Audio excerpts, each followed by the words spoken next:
Hello, and welcome to The Brief Insight, your go-to podcast for breaking down the latest trends, research, and policies shaping our world.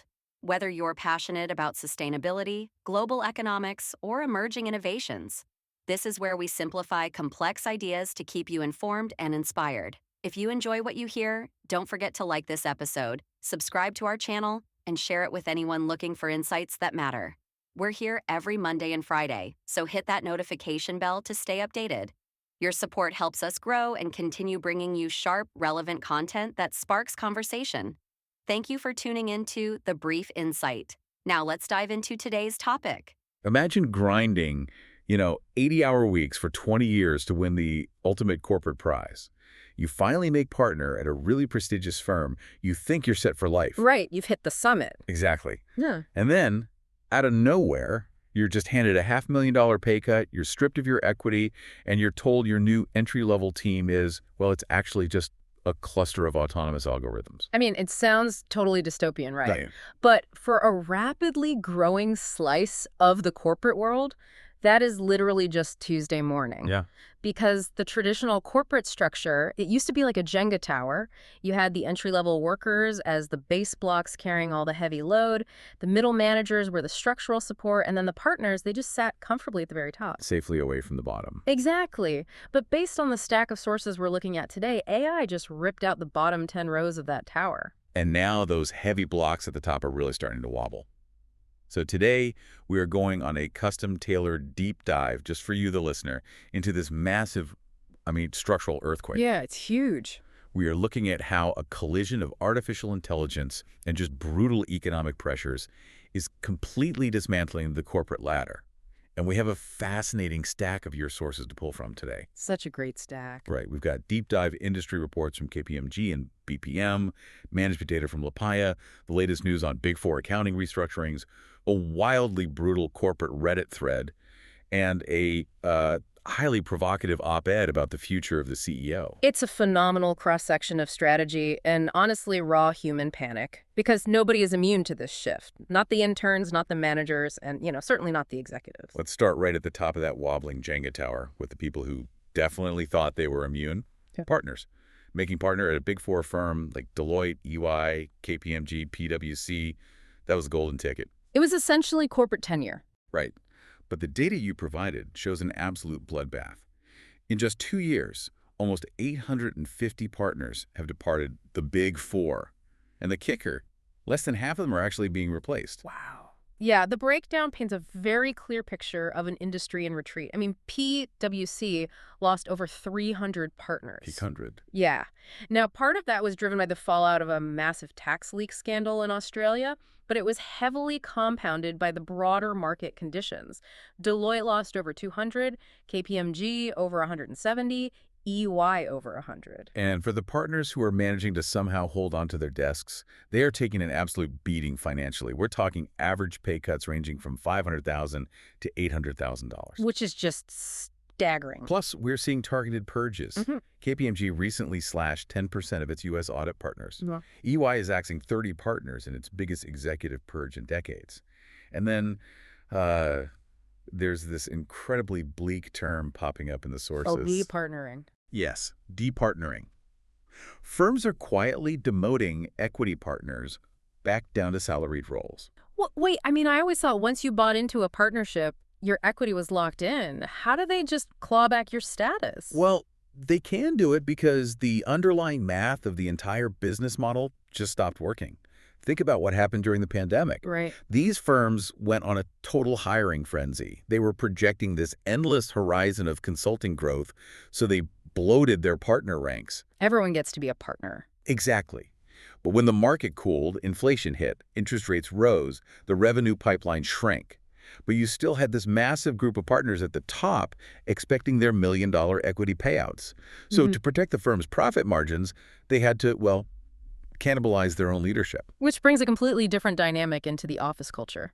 There is a Reddit thread in your sources from the Oscorp community that is just a goldmine of unfiltered employee sentiment. Oh, it is brutal.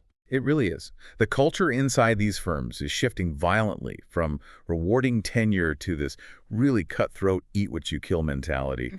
You have young, hungry partners who are actually out there closing deals and bringing in revenue, and they are openly revolting against the older, tenured partners. They even coined a nickname for them. HUNCs. HUNCs. High unit, no client. It is savage, high unit, no client, but it perfectly illustrates the mechanical problem here. You have senior leaders holding massive equity stakes or units simply because they've been there for 20 years. Like they're coasting. Exactly. They aren't bringing in new clients, which means they are diluting the profit pool without adding any water to it. The young rainmakers are looking at their paychecks and realizing they are essentially subsidizing the retirement of the HUNCs. Wow. But the tension between partners is actually just a symptom of a much deeper existential disease. Right. If firms are panicking this hard about profit margins and slicing up the pie, it's because the fundamental oven that bakes the pie is broken. The billable hour. Yes, on the billable hour. Yeah. The entire professional services industry was built on billing for time. The longer a task takes, the more money the firm makes. But the BPM Professional Services report in your stack highlights the meteor heading straight for this business model, and that's generative AI. Right. They found that Gen AI adoption in these firms skyrocketed from 33% in 2023 to 71% in 2024. Okay, I have to push back on that number just a bit. 71% adoption in a single year. Are these legacy accounting firms actually trusting AI to run complex corporate audits? Or is this just, a bunch of junior associates using ChatGPT to write polite emails to clients? No, it's moving rapidly beyond email. Yeah. We're talking about ingesting a 10,000-page financial document, extracting every single force majeure clause, and reconciling the data against historical market trends. Seriously? Yeah. The BPM report notes that AI allows these specific high-level tasks to be completed, on average, 23% faster. And there is the structural flaw. If you bill by the hour and your shiny new AI tool makes your team 23% faster, you just destroyed 23% of your own revenue. Yeah. You are literally penalizing yourself for being efficient. Exactly, which forces a total transition in how these companies operate. Clients aren't stupid. They know the AI is doing the heavy lifting, so they are refusing to pay hourly rates for a junior associate to just stare at a screen. Right. Why would they? They're demanding value-based, fixed, or subscription pricing. And this vulnerability is exactly why private equity is currently invading the accounting space. This is a fascinating mechanism. The BPM report projects that by the end of 2025, over half of the top 30 U.S. accounting firms will have private equity investment. So century-old traditional partnerships are being forced into these cutthroat corporate models. Why is PE so obsessed with accounting firms right now? Because private equity firms look at the traditional billable hour and see an archaic, unscalable nightmare. PE wants predictable, recurring revenue. Think of it like moving from hiring a personal chef by the hour, where you pay for their time chopping onions, to buying a prepackaged gourmet meal. Well, that makes sense. The PE firms want to take the accounting firm's raw expertise, productize that knowledge into software or fixed-price subscriptions, and sell the outcome. They don't want to sell time. They want to sell scale. So if AI is doing the data extraction exponentially faster, and private equity is forcing firms to sell fixed outcomes rather than junior associate hours, who or what is actually doing the entry-level work? Because we traditionally think of AI as a tool, like a highly advanced calculator you pull out when you need it. Yeah, we have to completely discard that mental model. AI is no longer a tool you keep in your desk drawer. AI is actively joining the organizational chart. Okay, you have to walk me through the mechanics of that because it sounds a little bit like science fiction. How does a piece of software join an org chart? Well, the KPMG Agents of Change report details this transition perfectly. We are moving from passive AI, where a human types a prompt and waits for an answer, to autonomous AI agents. KPMG explicitly calls them digital teammates. Digital teammates. Wow. Right. These agents can be given a broad goal, like reconcile these 3 databases and flag anomalies, and the agent will independently plan the steps, execute the code, and collaborate with other AI agents to finish the job without a human holding its hand. Wait, so if they are operating autonomously to hit business goals, do they get treated like employees? Yeah. Are we genuinely talking about giving a chatbot a performance review?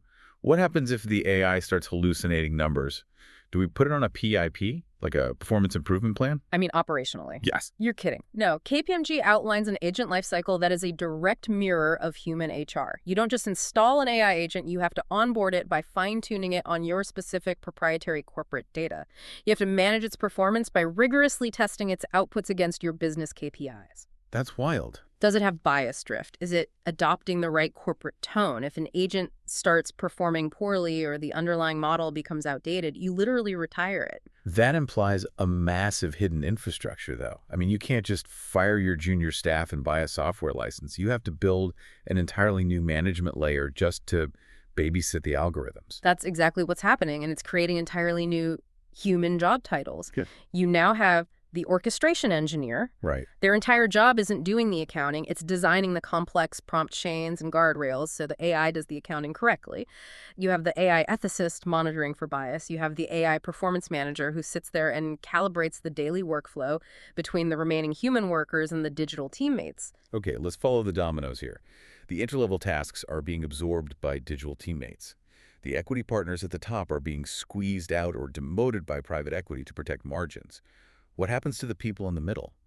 The thousands of middle managers whose entire career was built on coordinating the entry-level workers who are now, well, algorithms. They're being crushed by what the Lapaya report calls the Great Flattening. It sounds like a geological event, and honestly, the data backs that up. Lapaya found that manager headcount at public companies dropped by 6.1% between 2022 and 2025. That is a staggering evaporation of the corporate middle class. And it is happening at the most profitable companies on Earth. Meta, Google, Intel, Estee Lauder, they're all actively hunting down and eliminating management layers. Amazon's CEO, Andy Jassy, was incredibly blunt about the mechanics of this. He specifically targeted managers who, in his words, just want to put their fingerprint on everything. Which is a very telling phrase, isn't it? A manager who just puts their fingerprint on things is essentially a human router. They take an update from a junior employee, repackage it into a PowerPoint, and route it to a senior executive. If an AI dashboard can aggregate that status update instantly in real time, that human router is totally obsolete. But the Lapaya report warns that there is a massive hidden cost to this. You can't just delete a layer of the org chart and expect the work to magically reorganize itself. And this is where we have to distinguish between a flat organization and a flattened one. Oh, that's a good distinction. A flat organization is a deliberate design. You build it from the ground up to give individual contributors high autonomy and decision-making power. A flattened organization is just a traditional, rigid hierarchy that aggressively fired its middle layer to save money, and now everyone left behind is just staring at each other, trying to figure out who approves their PTO. Which explains why Lapaya found that 37% of employees now feel completely directionless.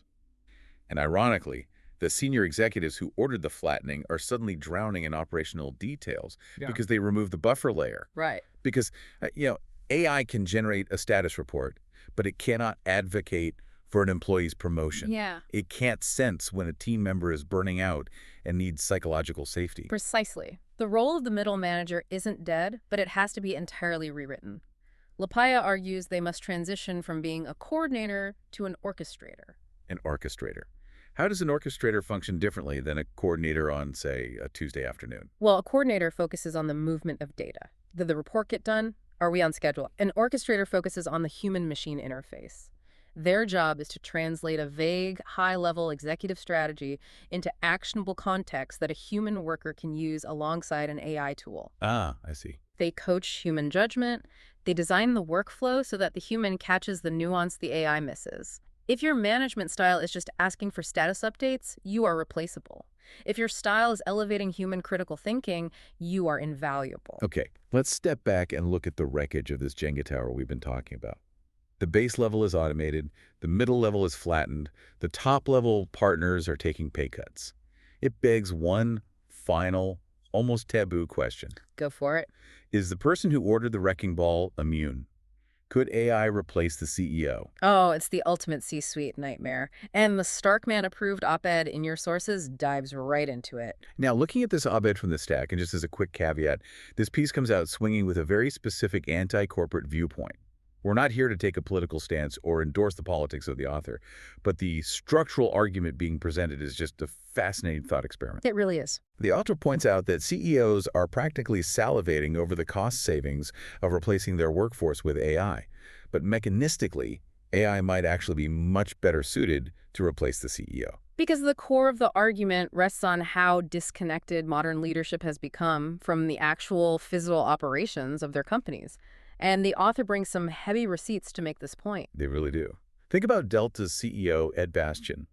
The author highlights that Bastian was reportedly in France for the Olympics during a massive global IT meltdown that stranded hundreds of thousands of Delta passengers. Right. The vulnerability that caused the meltdown, the author argues, came from prioritizing stock buybacks over critical technology upgrades. Or look at Starbucks' new CEO, Brian Niccol. He secured a $96 million compensation package and negotiated the right to work remotely from a company-paid office in Southern California. 1,000 miles away. Exactly. 1,000 miles away from the Seattle headquarters and even further from the baristas actually making the coffee. And then there's Ford's CEO, Jim Farley, who recently admitted in an interview that his own executive key card doesn't even grant him access to the secret skunkworks lab, where Ford's next generation of electric vehicles is being designed. That's crazy. The author's point is sharp. If you are that far removed from the core operations, if you are quite literally locked out of the room where the product is made, what exactly are you doing that an algorithm couldn't do? Right. And to prove the point, the author fed this scenario to ChatGPT and asked why an AI would make a better CEO. And the mechanics of the AI's answer are what make it so compelling. It was incredibly sassy, but analytically sound. The AI pointed out that it doesn't demand a $40 million compensation package or a private jet. It doesn't execute stock buybacks just to juice short-term earnings per share for quarterly analyst calls. Nope. It doesn't post cringy thought leadership on LinkedIn right after laying off thousands of people over Zoom. It simply looks at the data and optimizes for the long-term structural health of the organization. Let's dig into the how of that for a second. Think about how a human CEO makes a decision. They look at a sanitized 10-slide PowerPoint that has been filtered through 4 layers of frightened middle managers who really don't want to deliver bad news. Right, everyone's covering their own bases. Exactly. An AI CEO doesn't need the PowerPoint. It ingests the raw, real-time data flow from 10,000 stores and a global supply chain simultaneously. It can spot a micro-trend in raw material costs and pivot the company's purchasing strategy before a human middle manager even realizes there's a problem. It's the ultimate irony. The greatest corporate disruptor might not be a nimble startup in a garage. It might be a piece of software that simply makes decisions based on empirical evidence rather than a desire to secure a golden parachute. Obviously, a literal AI CEO sitting in a boardroom is mostly a thought experiment for now, but the exercise exposes a brutal truth about the changing definition of leadership. Whether you are a Big Four partner, a middle manager, or a Fortune 500 CEO, if your primary skill has devolved into financial engineering or just moving numbers around a spreadsheet, your days are numbered. So let's look at the whole picture we've painted today. The age of AI isn't some distant thing on the horizon. It is here, right now, and it is actively tearing up the org chart. The billable hour is dying because efficiency is finally cheaper than time. Yeah. Private equity is forcing legacy firms to productize their knowledge. Digital teammates are getting their own HR files and performance reviews. The middle layer of management is being hollowed out, leaving workers directionless. And the concept of a job for life, even if you climb all the way to the top of a Big Four partnership, is completely gone. And this connects directly back to you, the listener. If you are listening to this and wondering if your job is safe, the answer lies in how you adapt to this new architecture. That's the real takeaway. As that KPMG report explicitly stated, the future belongs to the agile. It's no longer about climbing a static ladder or hiding in the middle of a Jenga tower. It's about combining your unique human ingenuity, your empathy, your ethical judgment, your strategic context with the raw digital efficiency of the algorithms. You have to become the orchestrator of your own career. You have to find the nuance the AI misses. But before we sign off, I want to leave you with one final thought to mull over, something that builds on everything we've talked about today. If AI eventually takes over the coordination, the task execution, and even the financial modeling. Wait, let me rephrase that. Go for it. If AI takes over all of that, what happens to corporate culture when your most reliable, highest performing colleague is a piece of software? If your digital teammate never takes a sick day and always hits its KPIs, Do we start optimizing our own human personalities to be more compatible with the bots? Oh, wow. Well, we have to learn how to be managed by the very algorithms we created. That is a fundamental shift in the human experience at work. We might find ourselves adapting to their communication style rather than the other way around. It really is wild to think about. The corporate ladder hasn't just been knocked over, the wrecking ball has cleared the lot, and we are all figuring out how to build something entirely new in the rubble. Thank you again to our listener for providing such a stellar, thought-provoking stack of sources for this deep dive. Until next time.